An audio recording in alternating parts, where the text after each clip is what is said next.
Cette frontière coupe l'Allemagne en deux. Elle est une ligne de démarcation entre l'Est et l'Ouest, entre le communisme et la démocratie. Sa seule raison d'être, empêcher les citoyens de la RDA, à l'Est, de fuir à l'Ouest, en République fédérale d'Allemagne.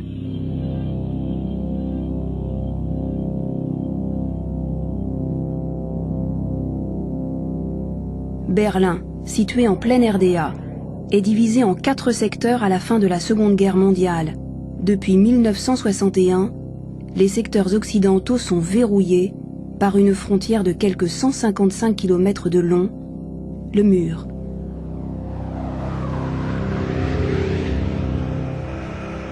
Berlin-Est, au début des années 80.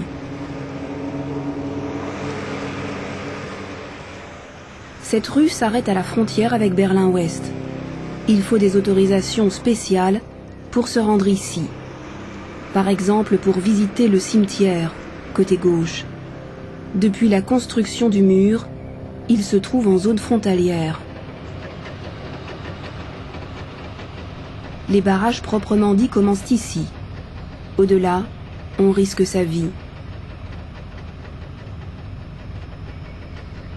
Le citoyen lambda de la RDA ne pourra jamais se rendre de l'autre côté de ce premier mur. Cette bande frontalière est surveillée de près. Voici à quoi elle ressemblait au début des années 80. Elle est constamment renforcée. En dehors de cette bande frontalière, les patrouilles sont assurées par des soldats, par la police nationale et par d'autres encore. Empêcher les fuites. En Allemagne de l'Est, c'est une action concertée de grande envergure.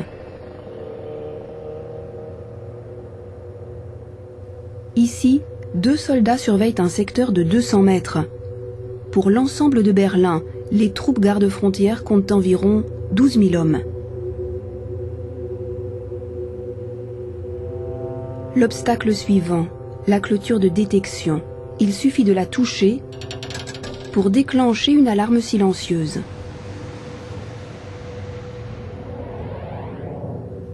Les soldats dans le Mirador voient aussitôt à quel endroit l'alarme a été déclenchée.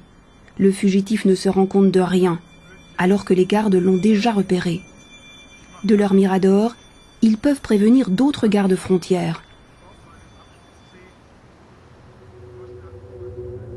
La nuit, la frontière est éclairée comme au grand jour. À l'ouest, on appelle cette zone la bande de la mort. En dernier recours, les gardes-frontières de la RDA y tirent sur les fugitifs. Au seul mur de Berlin, on recense au moins 136 victimes.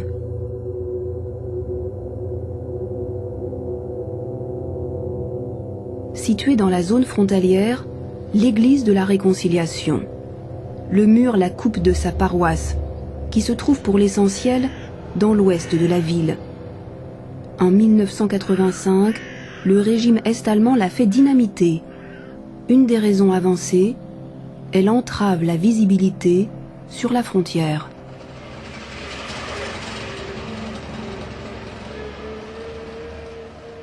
Ces barrages bloquent tous les véhicules, ceux des fugitifs et ceux des soldats.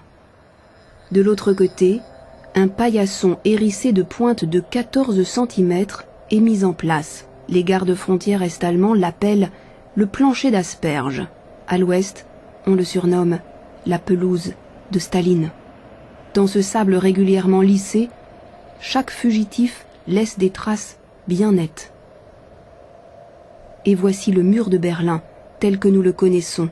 3,60 m de haut, le dernier barrage avant l'ouest. Ici, même le côté ouest du mur est encore en territoire est-allemand. Par endroits, il est donc percé de portes. Il faut 2 gardes-frontières pour l'ouvrir. Cela leur permet de contrôler l'état du mur côté ouest.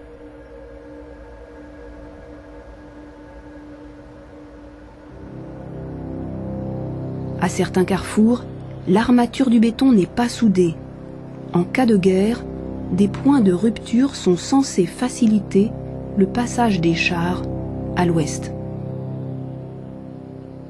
Voici le mur tel que le monde le connaît, vu de l'ouest.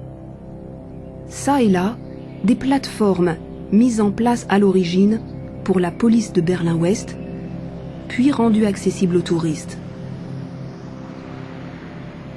Le mur de Berlin est bien plus qu'un mur ordinaire.